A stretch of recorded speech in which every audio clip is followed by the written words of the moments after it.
Corona को लेकर vaccine बनाने का दावा करने के बाद रूस ने इसकी वेबसाइट भी बना दी है। वेबसाइट पर वैक्सीन से जुड़े सभी अपडेट के साथ तथ्यों के बारे में जानकारी दी गई है। लेकिन इस बीच एक बड़ा खुलासा हुआ है जिसने रूस की वैक्सीन पर बड़ा संदेह पैदा कर दिया है। वहीं अमेरिकी एक्सपर्ट ने रूस की वैक्सीन पर शक जताया है तो WHO ने कड़ी चेतावनी देने के साथ ही सबूत मांगे हैं। बड़ी बात भारत से जुड़ी है तो भारत भी सीधे सीधे रूस पर भरोसा नहीं कर रहा है। भारत में नीति आयोग के अध्यक्ष VK पॉल की अध्यक्षता में वैक्सीन को लेकर एक एक्सपर्ट पैनल डिस्कशन होगा। रूस की कोरोना वैक्सीन पर नया खुलासा, सामने आए वैक्सीन के कई साइड इफेक्ट। रूस की कोरोना वैक्सीन पर नया खुलासा सामने आया है। रूस के राष्ट्रपति व्लादिमीर पुतिन ने जिस कोरोना वैक्सीन के सफल होने का ऐलान किया है, दावा किया जा रहा है कि उसकी जांच सिर्फ 38 लोगों पर ही की गई थी। रूस के आधिकारिक दस्तावेजों से ये खुलासा हुआ है। डेली मेल की रिपोर्ट के अनुसार पंजीकरण के लिए प्रस्तुत दस्तावेजों में कहा गया है कि पुतिन के इस दावे के बावजूद कि सभी आवश्यक परीक्षण किए जा चुके हैं, महामारी विज्ञान की प्रभावशीलता जांचने के लिए किसी भी प्रकार की क्लिनिकल स्टडी नहीं की गई है। कहा जा रहा है कि 42 दिन के रिसर्च के बाद रूस ने कोरोना की ये वैक्सीन रजिस्टर करवाई है। वैक्सीन के कई साइड इफेक्ट्स की जानकारी भी सामने आई है। रूस की कोरोना वैक्सीन के साइड इफेक्ट के तौर पर दर्द, स्वेलिंग, हाई फीवर की तकलीफ देखने को मिली है। वहीं कमजोरी महसूस करना, एनर्जी की कमी, भूख नहीं लगना, सिर दर्द, डायरिया, नाक बंद होना, गला खराब होना और नाक बहने जैसी शिकायतें भी रिपोर्ट की गई हैं। रिपोर्ट के मुताबिक सिर्फ 38 लोगों पर जांच के बाद वैक्सीन को मंजूरी दे दी गई। खास बात यह है कि टीके की पर्याप्त एंटीबॉडी बनाने की क्षमता के बारे में भी सवाल किए गए हैं। पुतिन ने कहा है कि उनकी अपनी बेटी ने इंजेक्शन लगाने के बाद उन्हें पहले ही विकसित कर लिया था। रिपोर्ट के मुताबिक वैक्सीन के ज्यादातर साइड इफेक्ट खुद ही ठीक हो गए, लेकिन स्टडी के 42वें दिन भी साइड इफेक्ट जारी थे। रिपोर्ट में ये भी दावा किया गया है कि वैक्सीन लगाए जाने के 42वें दिन वॉलंटियर्स के शरीर में एंटीबॉडीज की मात्रा औसत स्तर से कम ही थी।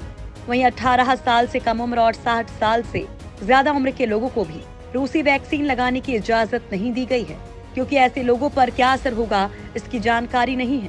प्रेग्नेंट और बच्चों को स्तनपान कराने वाली महिलाओं को भी वैक्सीन नहीं दी जाएगी। पहले से गंभीर बीमारी का सामना कर रहे लोगों को भी अतिरिक्त सतर्कता के साथ वैक्सीन लगाने की बात कही गई है। एक्सपर्ट बोले, खतरनाक हो सकती है वैक्सीन, बहुत ज्यादा विकराल हो सकती है कोरोना महामारी। रूस ने अपनी कोरोना वैक्सीन का नाम स्पुतनिक V रखा है और कई देशों में सप्लाई की तैयारी भी कर रहा है। हालांकि दुनिया भर के कई वैज्ञानिकों ने रूस के कदम की कड़ी आलोचना की है। वैज्ञानिकों को डर है कि वैक्सीन गलत या खतरनाक साबित होने पर महामारी और विकराल रूप ले सकती है। अमेरिका के जाने माने संक्रामक रोग विशेषज्ञ और प्रेसिडेंट ट्रंप के सलाहकार एंथनी फाउची ने कहा है कि उन्हें इस बात का शक है कि ये वैक्सीन कोरोना वायरस पर काम करेगी। नेशनल जियोग्राफिक पर पैनल डिस्कशन के दौरान एंथनी फाउची ने कहा कि वैक्सीन बनाना और उस वैक्सीन को सुरक्षित और प्रभावी साबित करना अलग बात है। इस बीच विश्व स्वास्थ्य संगठन ने भी रूस से वैक्सीन के बारे में कई जानकारी मांगी है। विश्व संस्था ने रूसी सरकार से वैक्सीन के बारे में तमाम रिसर्च को जारी करने को कहा है। WHO ने साथ ही रूस को वैक्सीन रजिस्टर करने से पहले उसके क्लिनिकल ट्रायल को पूरा करने को कहा है। क्या भारत खरीदेगा रूस की वैक्सीन?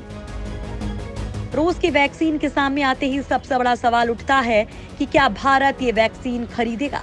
तो दोस्तों, भारत ने फिलहाल ये क्लियर कर दिया है कि वैक्सीन पर पूरी जांच होने के बाद ही इसे खरीदने का प्लान बनाया जाएगा। वैसे वैक्सीन के रिसर्च की फंडिंग करने वाले समूह के प्रमुख किरिल दमित्रीव ने कहा है कि रूस अन्य देशों को नवंबर तक वैक्सीन की सप्लाई कर सकता है। इससे पहले रूस ने बताया था कि भारत सहित 20 देश उसकी वैक्सीन खरीदने में रुचि जाहिर कर चुके हैं। दावा ये भी है कि इनमें से कुछ के साथ रूस की डील भी फाइनल हो गई है। इस वैक्सीन को लेकर तीसरे चरण का ट्रायल UAE और सऊदी अरब समेत अन्य देशों में किया जाएगा। भारत में तेजी से बन रही है स्वदेशी वैक्सीन।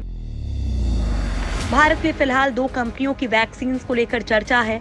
भारत बायोटेक और जायडस कैडिला कोरोना वैक्सीन को लेकर काम कर रही हैं। इसके अलावा ऑक्सफोर्ड यूनिवर्सिटी और एस्ट्राजेनेका की संभावित वैक्सीन को लेकर सीरम इंस्टीट्यूट ऑफ इंडिया ने भी दांव खेला है। इन सभी वैक्सीन के साथ रूस द्वारा तैयार की गई वैक्सीन स्पुतनिक 5 पर भी चर्चा होगी। स्पुतनिक V पर भी चर्चा होगी।